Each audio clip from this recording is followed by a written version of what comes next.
A new right. The Reagan Coalition, unlike the Goldwater movement, contained many diverse elements. Two of these were the traditionalist, or paleo-conservatives, and the anti-traditionalist, or neoconservatives.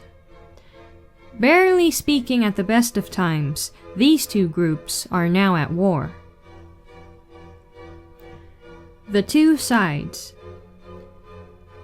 The paleo-conservatives are cultural traditionalists who reject the egalitarian movements that have wielded their way through America. They share the Founding Fathers' distrust of standing armies, look to the original American foreign policy of isolationism as a guide to the post-Cold War era, and see the welfare state as a moral and constitutional monstrosity. Opposed to the post-FDR imperial presidency, Paleocons believe in a republican form of government, as versus a mass democracy, which they see as leading to the welfare state, and they reject internationalist crusades to spread global democracy. Patrick J. Buchanan, the most important conservative in the country, speaks for paleo-conservatives and libertarians when he calls for a new foreign policy that puts America first, and not only first, but second and third as well. The neoconservatives, on the other hand, are cultural modernists who endorse the forced integration and redistributionism of civil rights. They believe in an imperial presidency, the welfare state, and mass democracy, and they seek to enact these ideas worldwide through U.S. military intervention. So devoted are they to democracy that neocon theologian Michael Novak once compared the birth of democracy in history to the birth in Bethlehem, a metaphor uncomfortably close to sacrilege for a Christian. The neocons can be summed up as new class intellectuals seeking to rationalize, legitimize, defend, and conserve the managerial regime of the New Deal and the Great Society, says journalist Samuel T. Francis. From that regime, they derive their social and political power, and in its service they have sought to co-opt the right.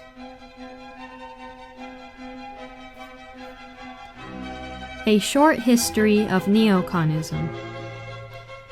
When the neocons joined the conservative movement in the late 1970s to fasten themselves to the Reagan campaign, conservatives were delighted. The neocons may have come from the left, but they were staunch anti-communists and top intellectuals, or so their publications proclaimed. Most conservatives didn't realize this was not the neocons' first conversion, however. Some neocons started out as Trotskyite communists, then became democratic socialists, then liberal Democrats, then conservative Republicans. Others remained social democrats. The neocon leaders made effective use, however, of the Marxist tactics they had learned in the internecine battles at City College of New York. Functioning as a disciplined cadre, they systematically put their followers in positions of power and punished anyone who stood in their way. They operate exactly like a communist cell, says a writer for the Wall Street Journal, itself heavily neocon influenced. Here's a minor case study in how the neocons function. In 1988, neocon academic Alan Bloom invited budding neocon Francis Fukuyama of the State Department to the Neocon Olin Democracy Center at the University of Chicago. There he delivered a paper which was published last year in the neocon journal The National Interest and trumpeted in the New York Times and its Sunday magazine as the most important article of 1989. Fukuyama then received a lush book contract from a neocon-influenced publisher. His future is assured. Fukuyama, a right-wing Hegelian, claimed in his article The End of History that socialism has been eternally vanquished by the democratic welfare state. There will be no more ideological battles, only an endless solving of technical problems, environmental concerns, and the satisfaction of sophisticated consumer demands. All varieties of determinism repudiate the proper view of history as the sum of purposive human actions. But as with Hegel and Marx, there is a sinister purpose to Fukuyama's inevitability theory. We can think of Hegel, confirms philosopher David Gordon of the Ludwig von Mises Institute, as the first neocon. Hegel agreed to a role for the market and private property, but only if regulated by the state. He endorsed the sort of conservative welfare policies later enacted by Bismarck. He believed in war as necessary for the moral health of the people, and he endorsed a sovereign executive unfettered by the laws of morality. Fukuyama wants us to believe that a similar system is inevitable for all time, courtesy of history. But despite Fukuyama and the neocons, the real issue is not socialism versus the welfare state, but freedom versus statism, an option they seek to obliterate for conservatives and for America.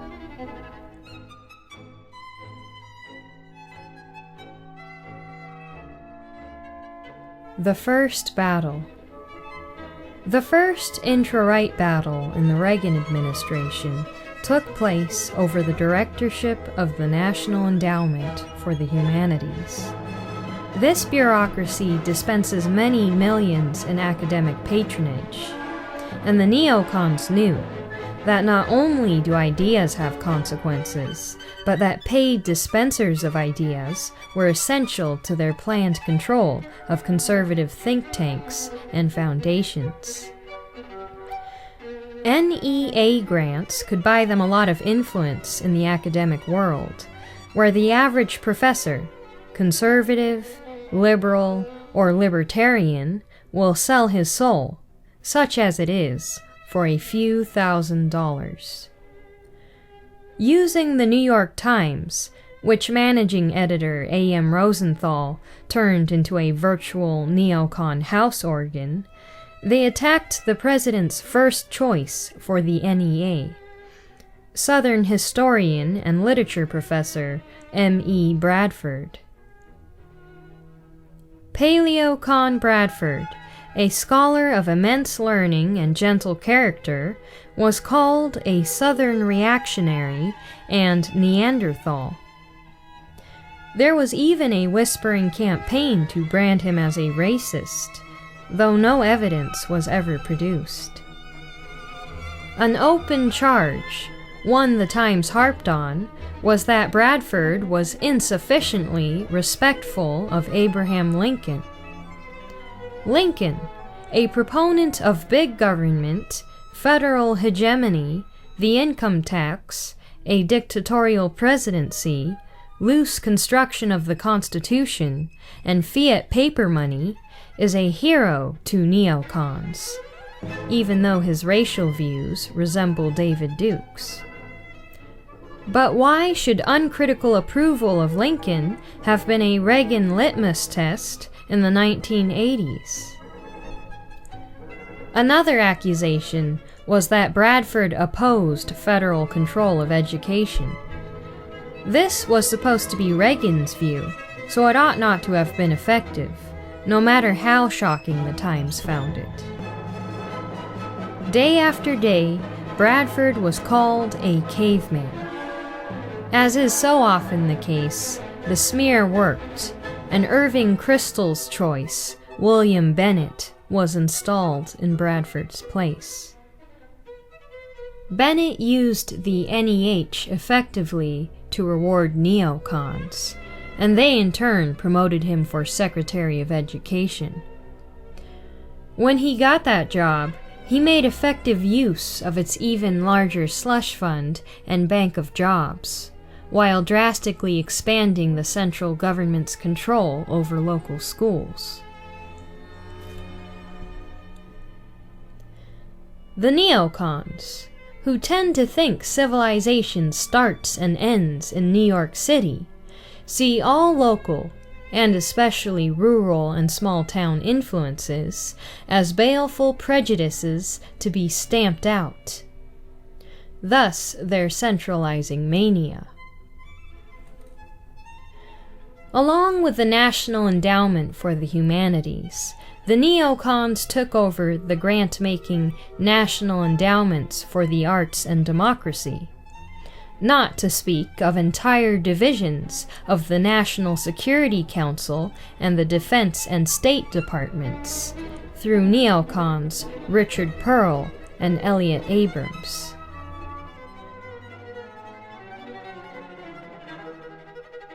A Neocon Decline? Everything seemed to be going their way, until the Iran-Contra affair, largely a neocon operation, was exposed, and Abrams, a crown prince of neocondom as son-in-law to Norman Podhoretz and Midge Decter, was accused of giving false testimony to Congress. During Iran-Contra, neocons were gradually forced out of the state, defense, and the National Security Council, and even where they remained, they lost power.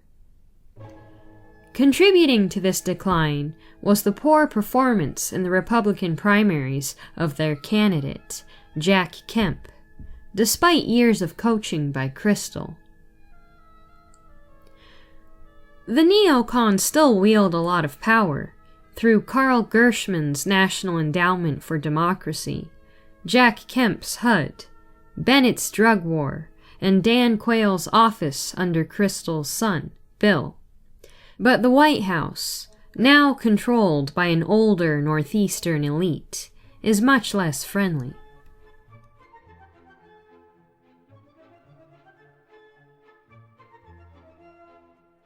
Antisemitism and the neocons. Although there are Jews on both sides of the conservative battle, most neocons are Jewish. That ought not to make any difference, but given the neocons' willingness to use any weapon in their battles, perhaps it was inevitable that anti-Semitism would be ascribed to their opponents. Anti-Semitism is a ghastly philosophy, and a charge of anti-Semitism can therefore do great harm, as it ought to, when true. But when untrue, it must be accounted the most vicious smear in American politics. Paleo-conservative godfather Russell Kirk said, in one line of a long talk at the Heritage Foundation, that some neocons mistake Tel Aviv for the capital of the United States. Decter, a Heritage trustee, called the remark a bloody piece of anti-Semitism. But that is nonsense. The neocons do see a unique role for Israel, both as foreign aid recipient and as a hinge of U.S. foreign policy. In the 1970s, some became conservatives, specifically, they said, to protect Israel from the post-Vietnam neo-isolationism of the left. The neocons have the right to disagree with Kirk.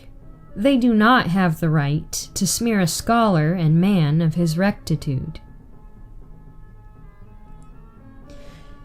Neocons even persecuted Paul Gottfried, a Jewish paleocon, for supporting Kirk, and saying that Christian anti-Semitism and Jewish anti-Christian prejudice are evil, and that too many neocons are guilty of the latter. Gottfried, a nationally known political philosopher, was, as a result, denied a teaching post at a Catholic university. Neocons organized to pressure the university into withdrawing its job offer. Gottfried was, they said, a self-hating Jew, not dedicated to the security of Israel. Podhoretz reproached him as more Christian than Jewish. That struck many as an odd argument to make to a Catholic university. Even odder, it seems to have worked.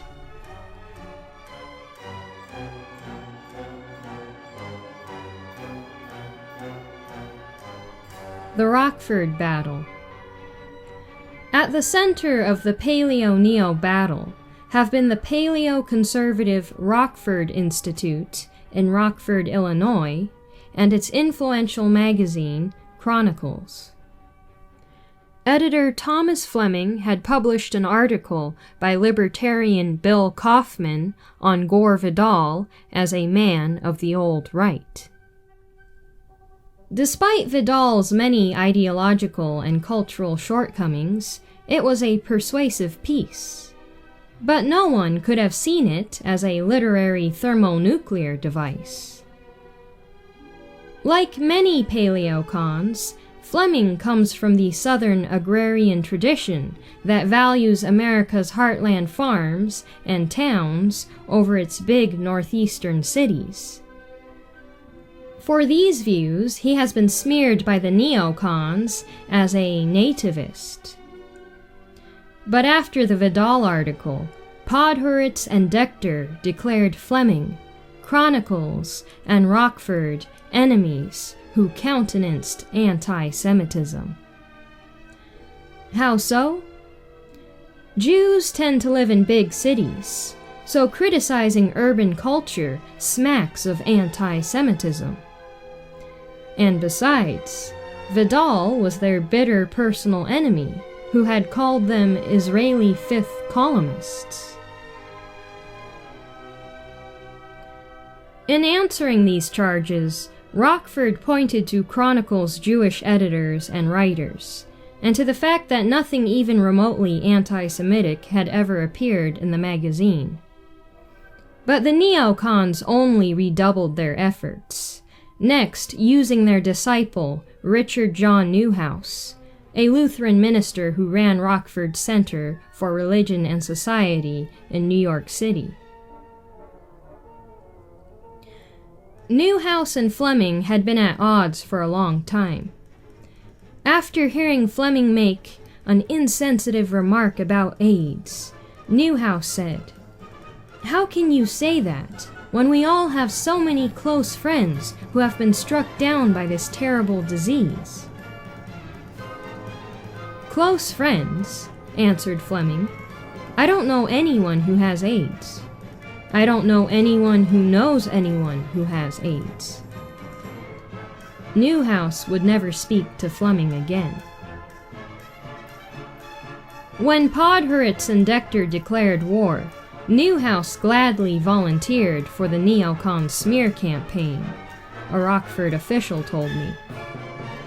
Newhouse badmouthed Rockford to our donors, while spending our money hand over fist. An attack on Rockford, from Rockford's offices, by a Rockford employee, using Rockford money, left the Institute no alternative but to fire Newhouse, and quickly, although the action was noisily criticized by the neocons and their allies as ill-mannered. The New York Times then ran a front-page story on the affair, bringing the Paleo-Neo fight into the open. Other national coverage followed. Even spurious charges of bigotry are hard to refute, but in this case they didn't work, and Rockford has emerged as an even more influential advocate of traditional culture. Chronicles has continued to gain in circulation and prestige.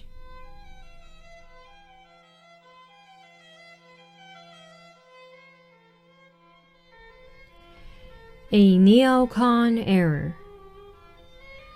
Not since Iran-Contra had the neocons made a serious mistake.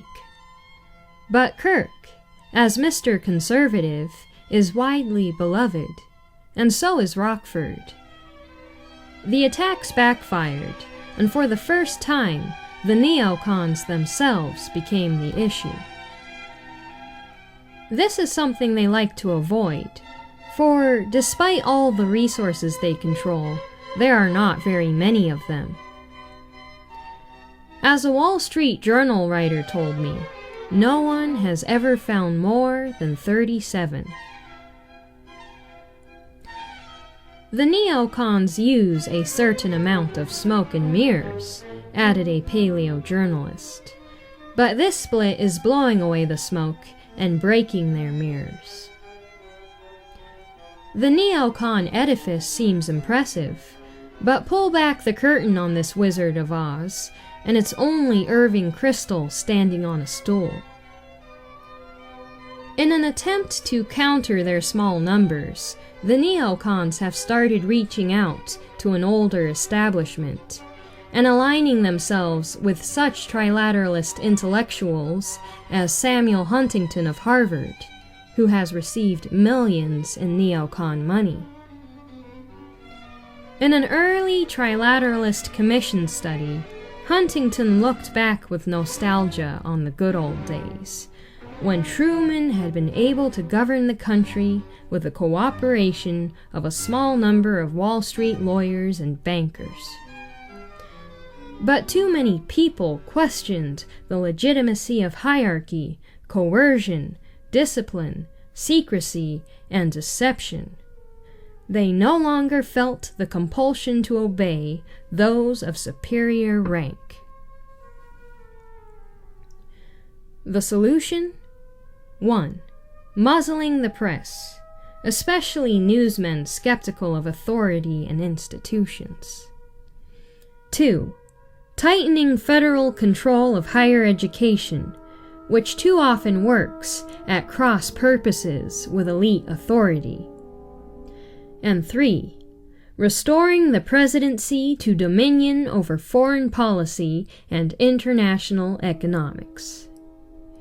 These are neoconservative goals as well. In Irving Kristol's national interest, neocon columnist Charles Krauthammer has openly endorsed the trilateralist foreign policy.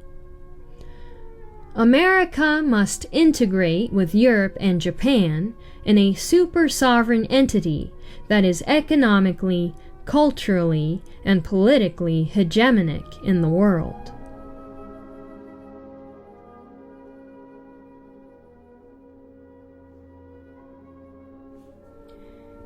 A reconciliation. Just as the Paleo-Neo split widens, an older break is healing, much to the neocons' alarm. For if there is anything they dislike more than paleo-conservatives, it is libertarians. The old right, born in opposition to the New Deal and World War II, the neocons' two favorite historical events, encompassed people of very different ideologies, although all were cultural conservatives. From monarchists to anarcho-capitalists, they worked together against the policies of Roosevelt and Truman. The coalition broke down during the Cold War, but with the breakdown of communism itself, the old right is back. Paleocons are joining with libertarians against the common enemy. What Sobran calls that 800-pound gorilla in Washington, D.C. Not just any libertarians, however, but the culturally conservative paleo-libertarians.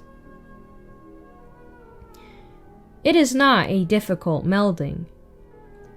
Paleo-Libertarians agree with Paleo-Conservatives and disagree with Neoconservatives on most ideological issues.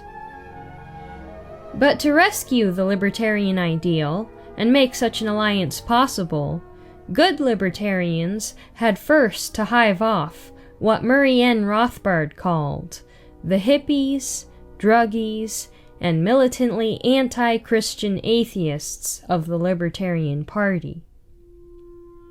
Inspired by Rothbard, founder of the modern libertarian movement, a fast-growing group of paleo-libertarian scholars, clergy, businessmen, and journalists has broken with the libertines.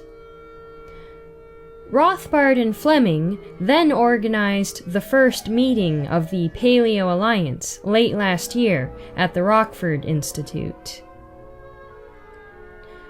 Other sponsors were the Ludwig von Mises Institute and the Center for Libertarian Studies.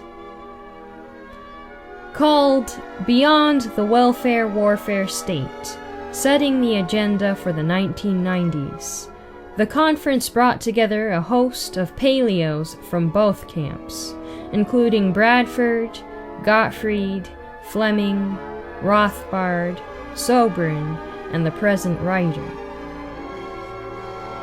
A second meeting took place in 1990 to establish a new scholarly society, designed to promote a convergence among paleo-libertarians and paleo-conservatives, and discussion of the ideas of liberty and Western civilization.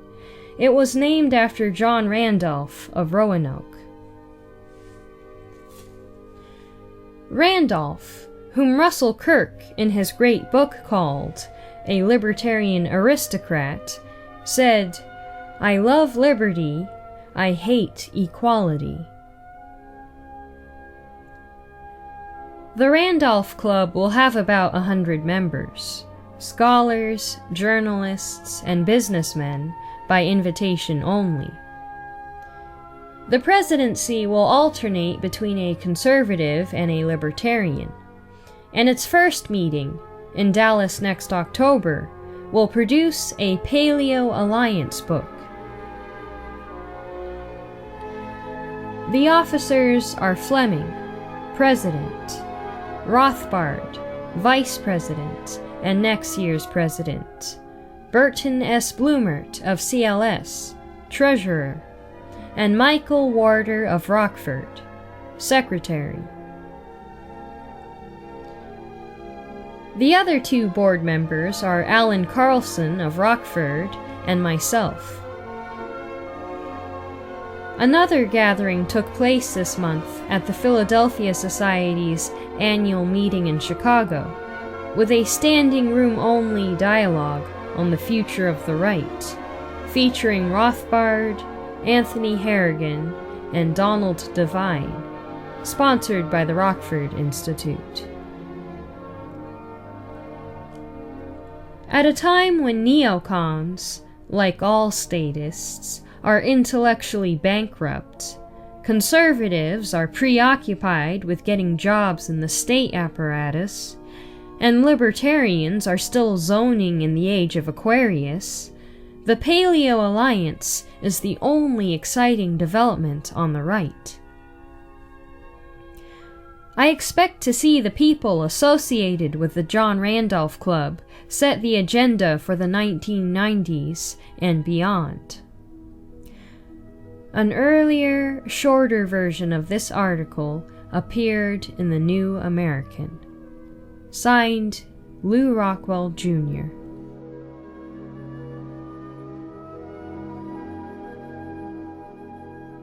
Arts and Movies by Murray N. Rothbard. Driving Miss Daisy, directed by Bruce Beresford, with Jessica Tandy, Morgan Freeman, and Dan Aykroyd. Driving Miss Daisy is a wonderful picture, and it should have won all the Academy Awards. A gentle, richly detailed tapestry of a movie, it lovingly, warmly, and perceptively evokes life in the Old South, from the late 1940s until the early 1970s. Here are race relations as they were, can be, and should be. Bruce Beresford is the superb Australian director who brought us Breaker Morant, and he orchestrates truly stunning acting performances, especially from the three principals, Messrs. Freeman and Aykroyd, and Miss Tandy. The film is based on the semi-autobiographical play by Alfred Urey. A wealthy Jewish widow in Atlanta, becoming too old to drive herself, employs a Negro driver, only 10 years younger than herself.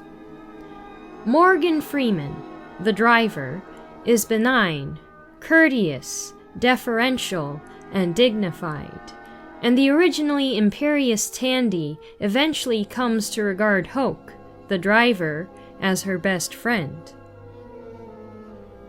As many of the reviews pointed out, neither Aykroyd nor Tandy looks Jewish, Tandy being far closer to a prototypical WASP Grant Wood type. To hear Yiddish spoken by Miss Tandy comes as a bit of a culture shock. But the acting is so superior that this really makes no difference. There are some wonderfully tart bits, as Miss Tandy denounces her daughter-in-law. With her nose, she shouldn't have all those reindeers and Santa Clauses on her lawn.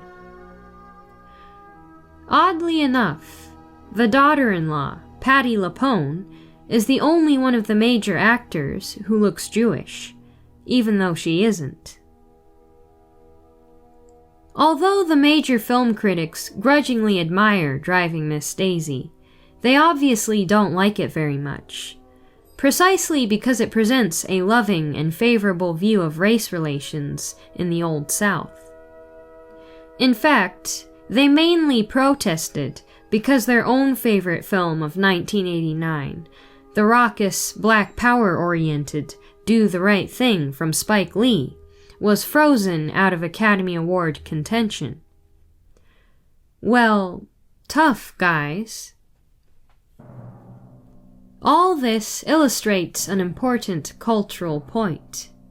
That while Academy Award tastes too often welcome the sentimental and the pretentious, they are leagues ahead of the professional critics, who generally go for the morally and aesthetically corrupt visions and pronouncements of the avant-garde. All the more reason to cherish a gem like Driving Miss Daisy. Signed, Mr. First Nighter.